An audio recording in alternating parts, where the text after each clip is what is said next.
In 1949, a white doctor in gold cufflinks looked at a black man holding his dying mother and said 5 words, just 5 words. He had no idea that this man controlled every street corner in Harlem. He had no idea that this man had killed 11 people and never lost a night of sleep. He had no idea that Bumpy Johnson never forgot a face, never forgave an insult, and never let anyone walk away unpunished. Those 5 words were the worst mistake of his life. New York, Harlem. It was Wednesday, March 12th, 1949, 3:17 in the morning. The telephone on the nightstand exploded like a bomb in the silence.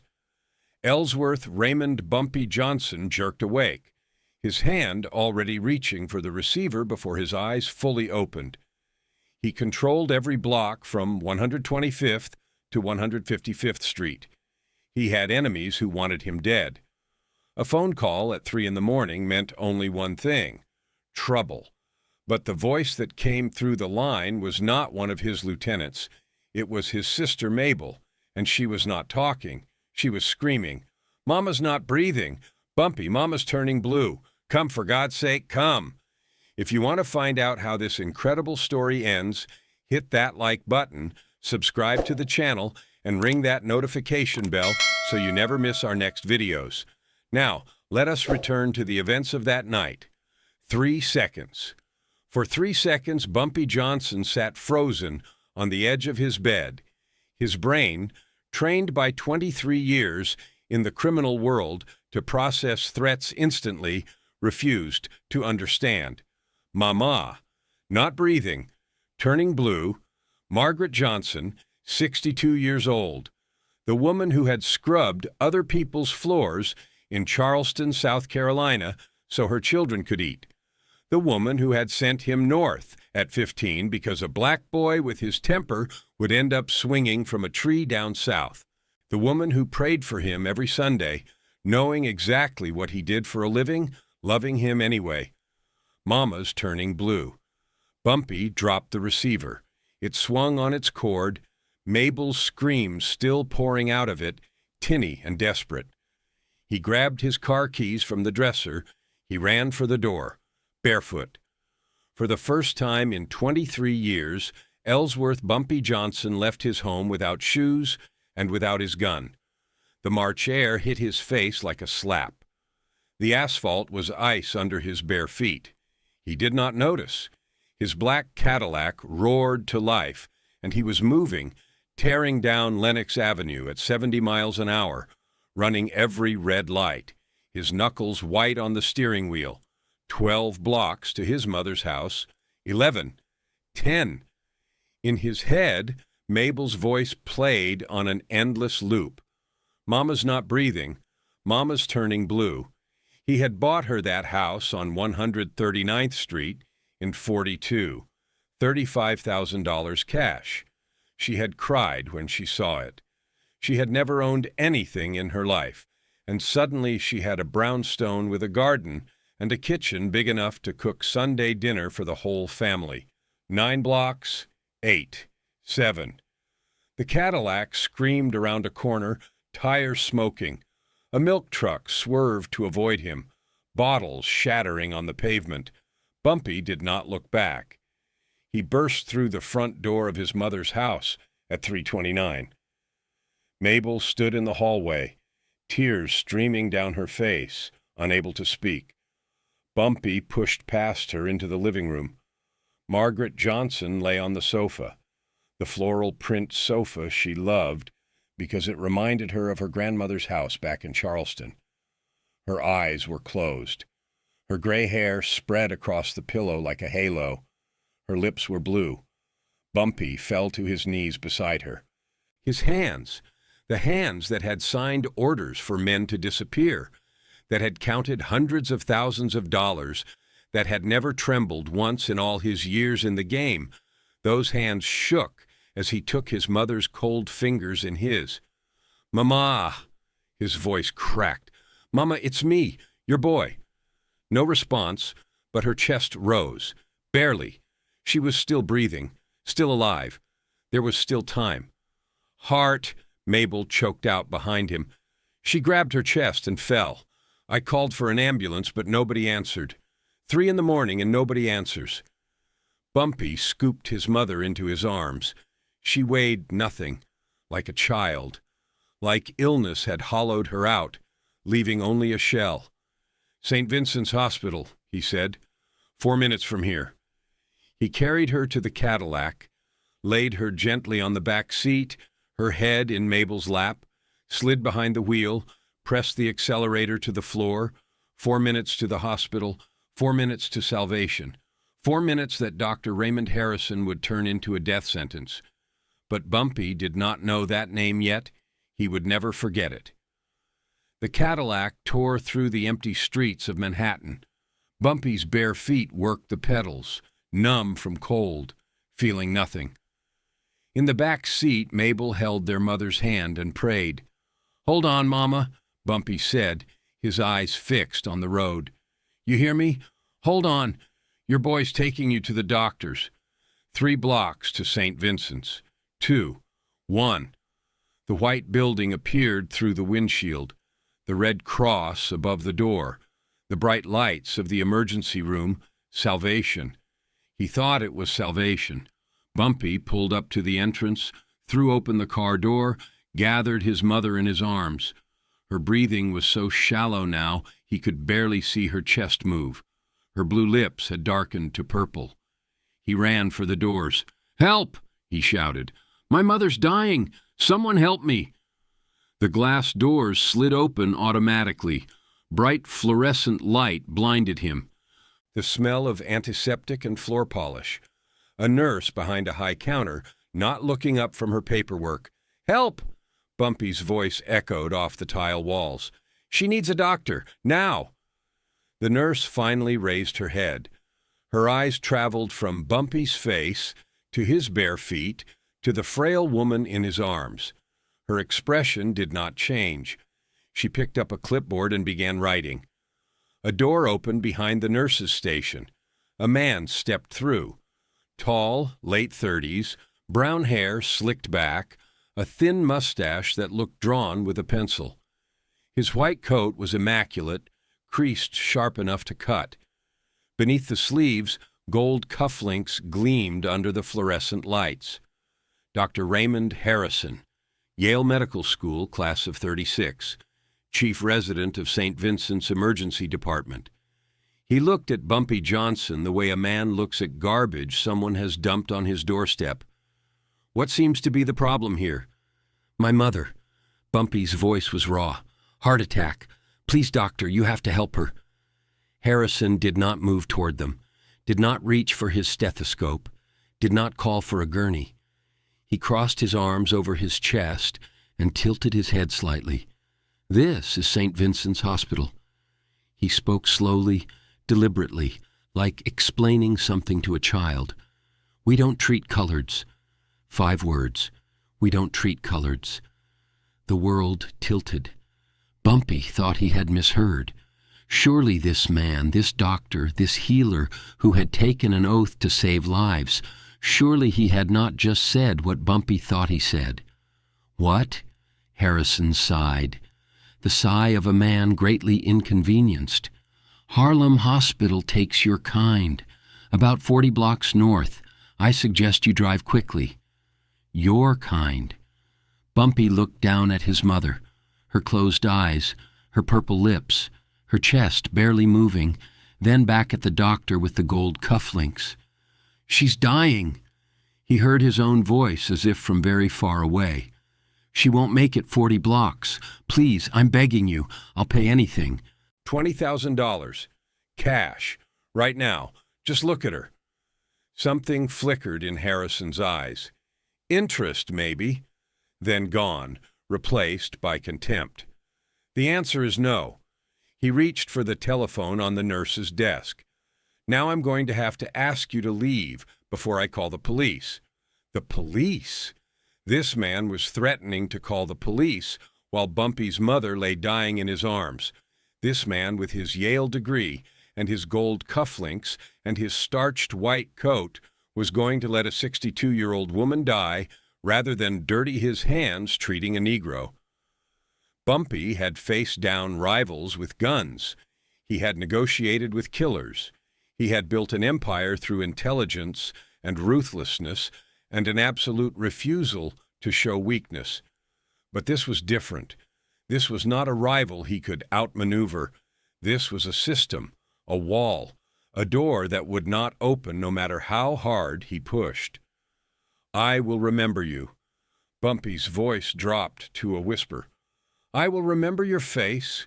I will remember those gold cufflinks, and you will remember me. I promise you that. For 1 second, something flickered in Harrison's eyes. Fear, maybe. Then it was gone. Get out, now. Bumpy stood there 3 more seconds. 3 seconds while his mother's breathing grew weaker. 3 seconds while he understood that no amount of money or power or threats would change this man's mind. Then he turned and walked out of St. Vincent's Hospital. The glass doors slid shut behind him. The cold March air hit his face. Mabel waited by the car, her face a mask of terror. What happened? Where are the doctors? Bumpy did not answer, could not answer. The words would not come because if he opened his mouth, he was afraid of what might come out. A scream, a sob, something that would shatter the last fragments of control. He laid his mother in the back seat. Her breathing was almost imperceptible now. Her face had gone from pale to gray. Get in the car. His voice sounded dead even to himself. We're going to Harlem Hospital. But that's 40 blocks. Get in the car, Mabel. 40 blocks. Maybe 15 minutes at this hour. But his mother did not have 15 minutes. He knew it. He had known it the moment Harrison spoke those 5 words. He drove anyway, because what else could he do? The Cadillac screamed north through Manhattan. Bumpy ran every light, took corners so fast the tires squealed. In the back seat, Mabel prayed in a continuous murmur. They were on 125th Street when Margaret Johnson opened her eyes. For one moment, one crystalline, eternal moment, she looked directly at her son. Her lips moved. No sound came out, but Bumpy could read the words. My boy, my good boy. Her hand lifted from the seat, trembling, reaching toward him. Bumpy pulled the car to the side of the road. He could not drive. Not now. He climbed into the back seat and took his mother's hand. I'm here, Mama. I'm right here. Her fingers tightened around his. A squeeze so weak he barely felt it. Then her hand went limp. Her chest stopped moving. Her eyes, still open, stared at nothing. Margaret Johnson died at 4:11 in the morning on March 12, 1949. She died in the back seat of a Cadillac, 15 blocks from Harlem Hospital, 45 blocks from St. Vincent's. She died because a doctor in gold cufflinks decided her life was not worth saving. She died with her son holding her hand, whispering words she could no longer hear. Bumpy sat with his mother's body for 43 minutes. He did not cry. He did not speak. He just held her hand and looked at her face, peaceful now, almost as if she were sleeping. But she was not sleeping. She would never wake up. On the floor of the Cadillac, a pink knitted slipper lay where it had fallen. The slipper Margaret had made herself, with her own hands, the hands that had stroked his hair when he was sick, the hands that had waved goodbye when she sent him north all those years ago. Bumpy would go back for that slipper later. He would wash it and dry it and carry it in his pocket for the rest of his life. And every time he touched it, he would remember. He would remember her blue lips. He would remember the weight of her body in his arms. He would remember the sound of her last breath. And he would remember the face of Dr. Raymond Harrison, the face of a man who, in exactly 72 hours, would wake up screaming in a burning building. When Bumpy finally stepped out of the Cadillac as dawn broke over Harlem, something had changed inside him. The grief was there, buried deep. but it had been compressed into something else, something cold, something patient, something that would wait as long as necessary. He looked east toward St. Vincent's Hospital, invisible beyond the Manhattan skyline. 72 hours, he whispered. That's how long you have left to sleep peacefully, doctor. Enjoy it. Then he walked away to begin planning. For 48 hours, Bumpy Johnson vanished. He did not answer his telephone. He did not open his door. He did not attend to the operations that generated $200,000 a month. His lieutenants gathered at the pool hall on 143rd Street, confused and afraid. In all their years working for Bumpy, they had never seen him simply disappear. 68 hours until fire. Jackie Williams, Bumpy's right hand for 11 years, stood outside the apartment door and knocked for the 20th time. Boss, people are asking questions. What do we do about the shipment? The cops are asking about funeral arrangements. Boss? Silence. Then footsteps. Slow. Heavy. The sound of a man moving through deep water. The door opened. Bumpy stood in the doorway, unshaven. Eyes red, but not from crying, from something else. From the look Jackie had seen only once before, right before the war with the Irish in 37. The look of a man who had already decided what he was going to do and was simply working out the details. "Gather everyone," Bumpy said. His voice was hoarse from disuse. "Everyone. The basement of Clayton's funeral parlor. Tonight at midnight. Boss, are you? And find out everything about a doctor named Raymond Harrison. Where he lives, where he works, where he eats lunch." Jackie swallowed. "What are we going to do to him?" Bumpy reached into his pocket and pulled out a pink knitted slipper. He held it for a moment, looking at it, turning it over in his hands. "We're going to teach him a lesson," he said. "A lesson the whole city will never forget." He paused. "And Jackie, find me 3 cans of gasoline."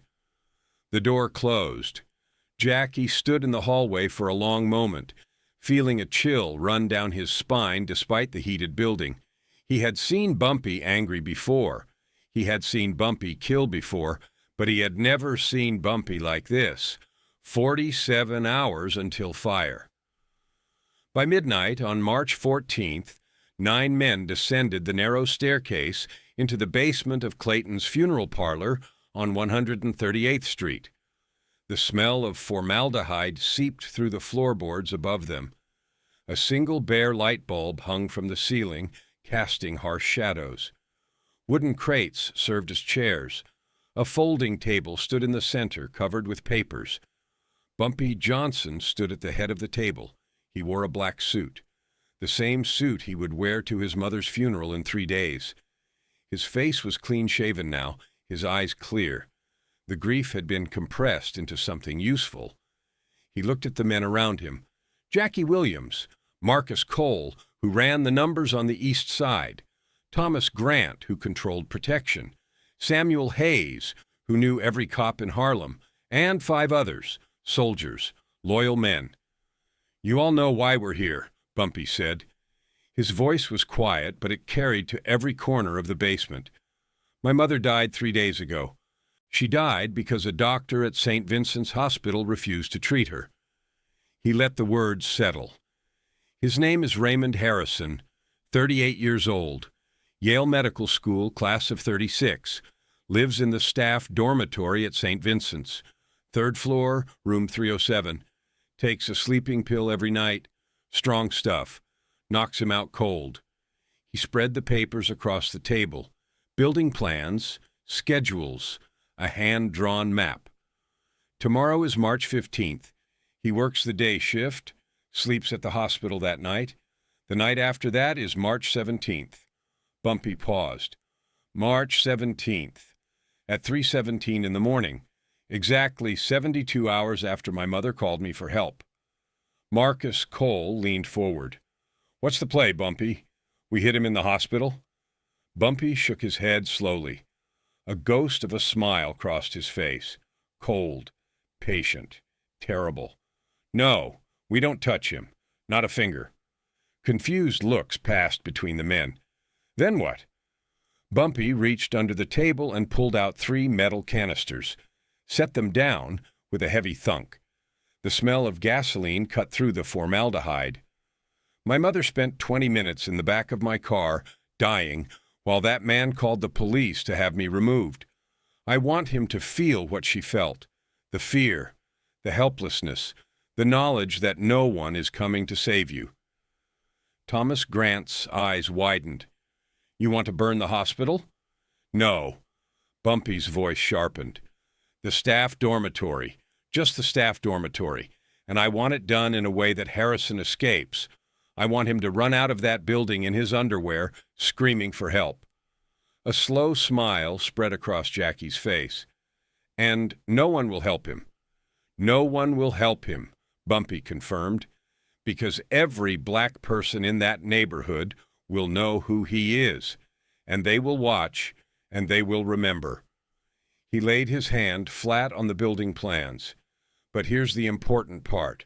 No patients die. No nurses, no innocent people. Fire alarm at 3:15. Everyone evacuates. Everyone except Harrison, who sleeps like the dead at the far end of the 3rd floor." He looked around the room. By the time the real fire starts at 3:17, the only person left in that building will be the man who let my mother die. Samuel Hayes whistled low. "That's a tight operation. That's why I need all of you." Bumpy straightened. 3 days from now, Dr. Raymond Harrison will wake up in a burning building. He will scream for help. He will discover that no one is coming, and he will understand, finally, what he did to my mother. He pulled the pink slipper from his pocket, held it up so everyone could see. "This is for her, for every black mother who ever died on a hospital doorstep, for every black child who watched their parent fade away because the color of their skin was wrong." He tucked the slipper back into his pocket. "Now, let's go over the plan." 36 hours until fire. The operation came together with military precision over the next day and a half. Samuel Hayes reached out to his contacts in the fire department. For the right price, certain men agreed to respond slowly to any calls from the St. Vincent's staff dormitory on the night of March 17th. Not so slow that anyone would die, just slow enough for Harrison to fully appreciate his situation. Marcus Cole organized the street team. 50 people spread throughout the blocks surrounding the hospital, ready to form a crowd when the time came. Not an angry mob, just witnesses, silent witnesses who would watch while a white doctor in his underwear begged for help. Thomas Grant handled logistics, entry points, exit routes, the timing of the fire alarm versus the actual fire, the placement of the accelerant, administrative wing only, away from patient rooms, away from the main hospital. Jackie Williams took personal charge of Harrison's schedule. For 2 days, he watched the doctor's every move, when he ate breakfast, when he took his coffee break, when he finished his shift, when he walked to his room, and, most importantly, when he fell asleep. 24 hours until fire. March 16th, Jackie reported to Bumpy at the pool hall. He follows the same routine every night, finishes his shift at midnight, goes to his room, takes a sleeping pill with a glass of water, out cold by 12:30. The fire alarm might not even wake him up. Bumpy nodded. Perfect. One more thing. He's not well liked, keeps to himself. Nobody in that dormitory is going to check on him when the alarm goes off. Even more perfect. Bumpy looked at the clock on the wall. 23 hours and 47 minutes. Tomorrow night, he said. 3:17. That's when his world ends. He pulled out the pink slipper, looked at it. Not his life, he continued. His world. I want him to live a long, long time. I want him to wake up every morning for the rest of his life and remember the night he hung from a window in his underwear, crying for help that never came. He tucked the slipper away. just like my mother cried for help that never came. 6 hours until fire. March 17th, 9 o'clock in the evening, cold and clear. A half moon hung over Manhattan. In the basement of Clayton's funeral parlor, 9 men made their final preparations. Bumpy checked his watch. 6 hours and 17 minutes, he said. Let's go over it one more time. They went over it. The fire alarm at 3:15, the evacuation, the gasoline on the fire escape, the window frames, the covered walkway, the 7 ignition points, the timing. Remember, Bumpy said, no one gets hurt except Harrison. The alarm clears the building. The fire blocks his escape routes. He goes out the window or he burns. And when he goes out the window, every black face in Harlem will be looking up at him. He looked around the room one final time. Any questions? Silence. Then go. I'll see you on the other side. The men filed out one by one, disappearing into the Harlem night. Each knew his role. Each knew the timing. Each knew that what they were about to do would send a message that would echo through New York for decades. Bumpy was the last to leave. He stood alone in the basement for a long moment, surrounded by the smell of formaldehyde and gasoline. He pulled out the pink slipper. "This is for you, Mama," he whispered. "This is for every door that was ever closed in our faces. This is for every 'we don't treat coloreds' that was ever spoken." He kissed the slipper and put it back in his pocket. Then he climbed the stairs and stepped out into the night.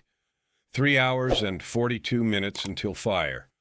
March 17th, 1949, 2:53 in the morning, 24 minutes until fire. The streets around St. Vincent's Hospital lay empty and silent. A thin fog had rolled in from the Hudson River, wrapping the buildings in gray gauze. The staff dormitory stood dark, except for a single light in the first-floor lobby, where a night watchman dozed over a newspaper. Jackie Williams crouched in the shadows of an alley across the street, binoculars pressed to his eyes. He could see the window of room 307 on the 3rd floor, curtains drawn, no light behind them. Dr. Harrison was asleep, knocked out by his nightly pill, dreaming whatever dreams men like him dreamed. Not for long. 2 blocks north, Marcus Cole waited with 3 of his men near a fire alarm box. At exactly 3:15, one of them would break the glass and pull the lever. 1 block east, Thomas Grant supervised the final preparations. His men had spent the past hour soaking the wooden fire escape on the building's east side, the external window frames of the first-floor offices, and the covered walkway connecting the dormitory to the main hospital. When the fire started, it would spread fast enough to be terrifying. But the main staircase would remain clear, the west side untouched. Anyone who wanted to escape could escape, anyone except the man on the 3rd floor who took sleeping pills and whose window faced the burning fire escape. 13 minutes until fire. Bumpy Johnson stood on a rooftop 3 buildings away, wrapped in a black coat, watching everything through the fog. In his pocket, his mother's pink slipper. In his mind, the sound of her last breath. He checked his watch. 3:04. Around him, the night was perfectly still. No traffic, no pedestrians. The city slept, unaware that in less than 15 minutes, a fire would light up the sky and a man would learn the true meaning of helplessness. Bumpy thought about his mother, the way she had looked at him in those final moments, the way her lips had moved, forming words she did not have strength to speak aloud. "My boy, my good boy." He thought about her hands, the hands that had washed other people's clothes for 30 years, the hands that had stroked his hair when he was sick, the hands that had been cold as ice when he held them in the back of the Cadillac. He thought about Dr. Raymond Harrison, asleep in his clean white sheets, and he felt no guilt, None whatsoever. 9 minutes until fire. Jackie's voice crackled over the two-way radio. All teams in position. Fire escape soaked. First floor windows ready. Walkway prepped. Night watchman still asleep. Good, Bumpy said. Everyone clear after the alarm. I want no one within 3 blocks when the fire starts. What about the crowd? They'll come on their own. Word has spread. Half of Harlem knows what's happening tonight. And it was true. For the past 3 days, whispers had moved through the neighborhood like wind through grass. Did you hear about Bumpy's mother? Did you hear what that white doctor said? Did you hear what's going to happen? No one spoke directly. No one made accusations, but everyone knew. 5 minutes until fire. Bumpy closed his eyes and breathed deep. The fog smelled of river water and coal smoke. Somewhere distant, a dog barked once and fell silent. He pulled the pink slipper from his pocket, held it against his chest. For you, Mama, he whispered, for every black woman who ever died on a hospital doorstep, for every black man who ever begged for help and got nothing but contempt. He opened his eyes. 2 minutes until fire. 3:15 in the morning. The fire alarm shattered the silence like a bomb. Bells clanged in every hallway. Red lights flashed on every floor. Doors flew open as nurses and orderlies and junior doctors stumbled out, bleary-eyed and confused.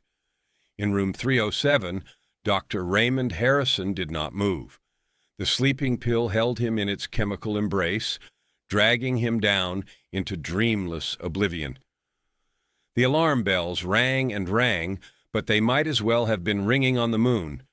63 people evacuated the building in less than 90 seconds. Nurses in bathrobes, doctors in pajamas, orderlies wrapped in blankets. They gathered on the sidewalk across the street, shivering, wondering if this was a false alarm.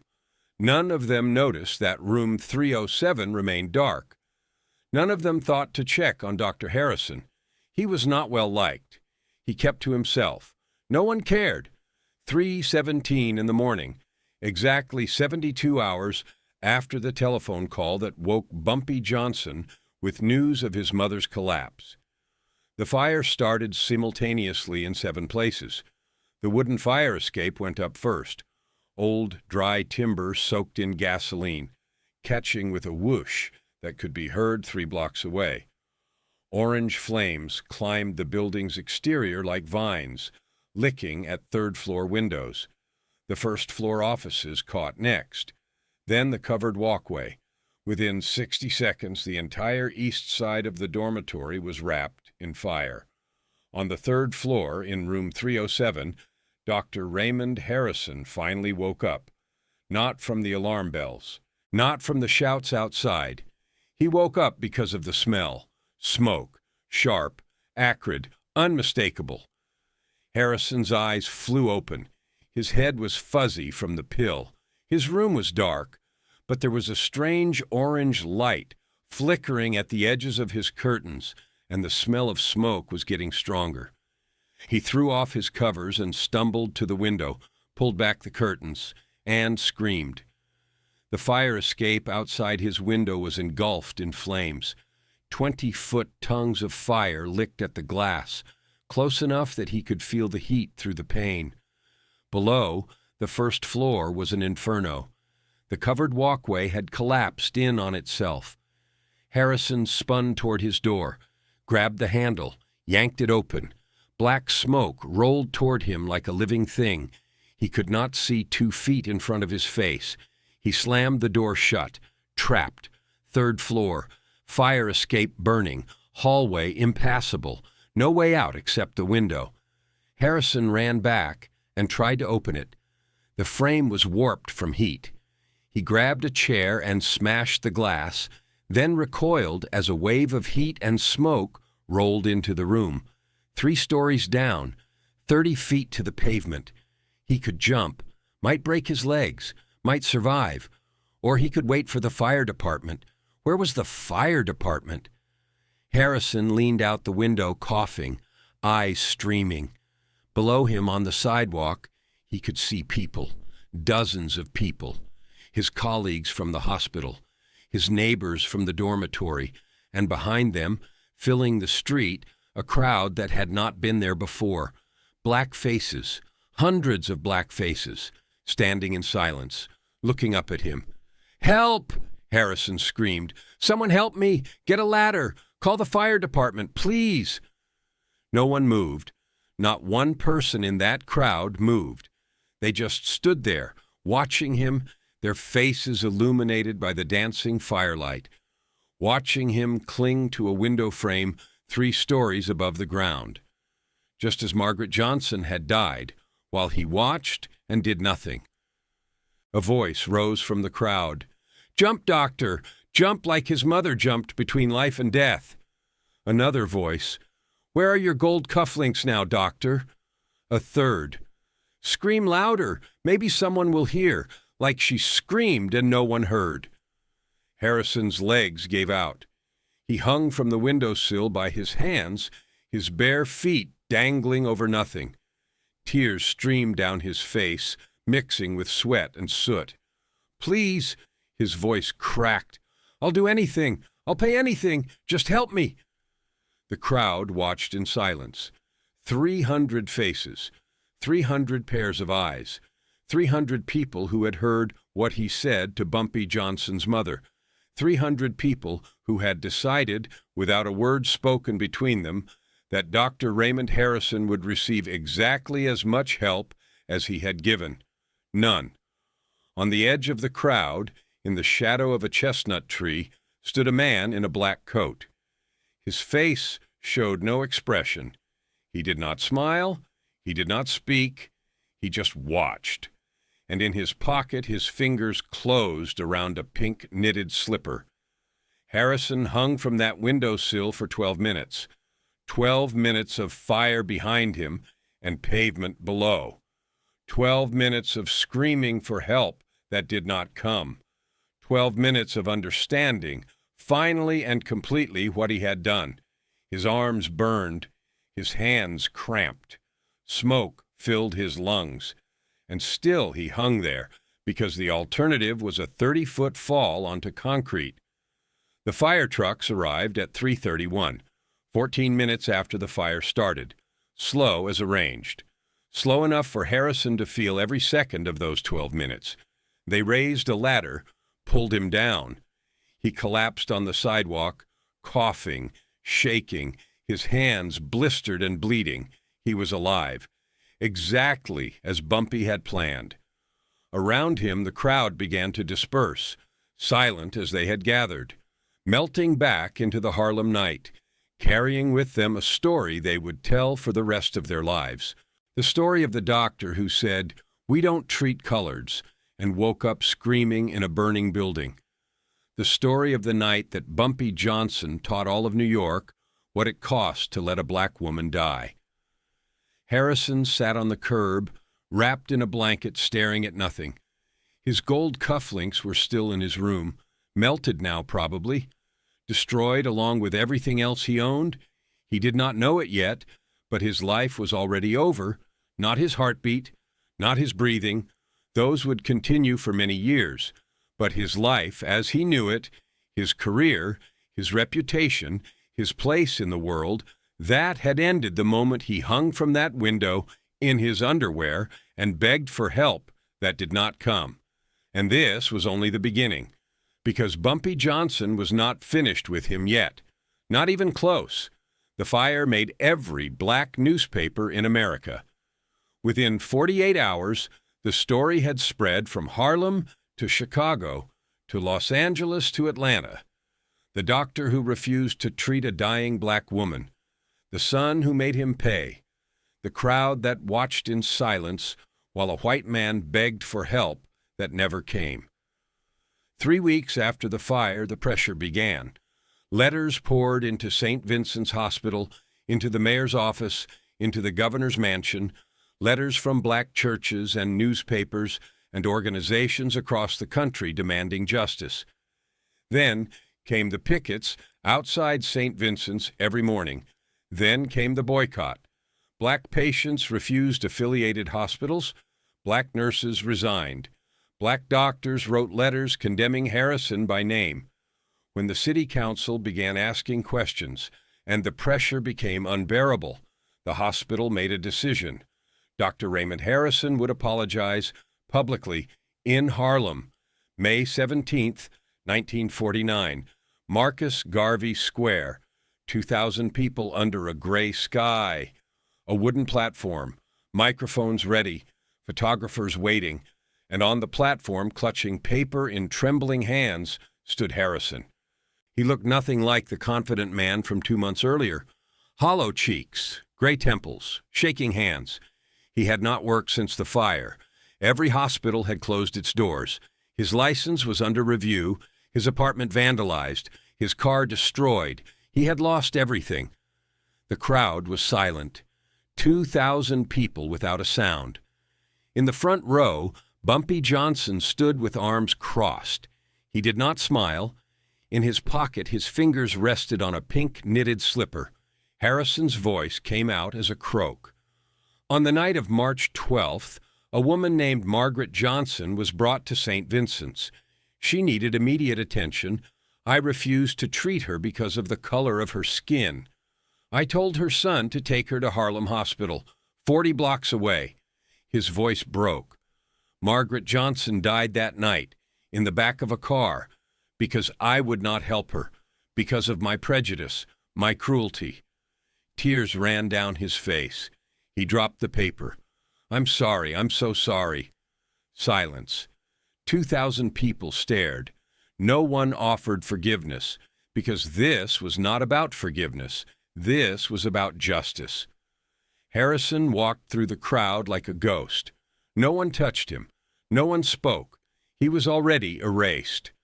3 months later, he disappeared from a Philadelphia rooming house. His clothes in the closet, his wallet on the dresser, but Raymond Harrison was gone. The police found nothing. No body, no witnesses, just a man who vanished like smoke. In Harlem, Bumpy read the headline at his usual booth.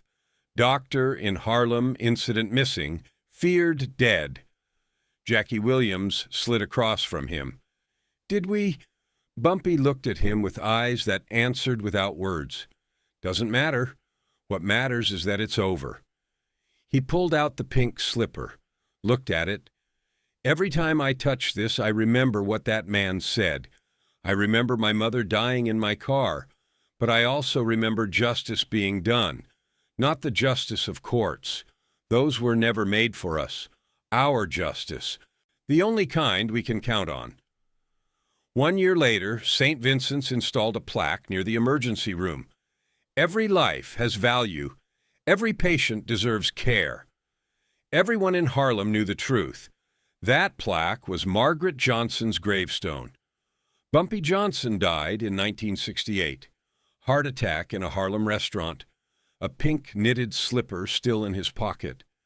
They buried him near his mother. Thousands lined the streets. Politicians and criminals and ordinary citizens side by side. Gangster, businessman, legend.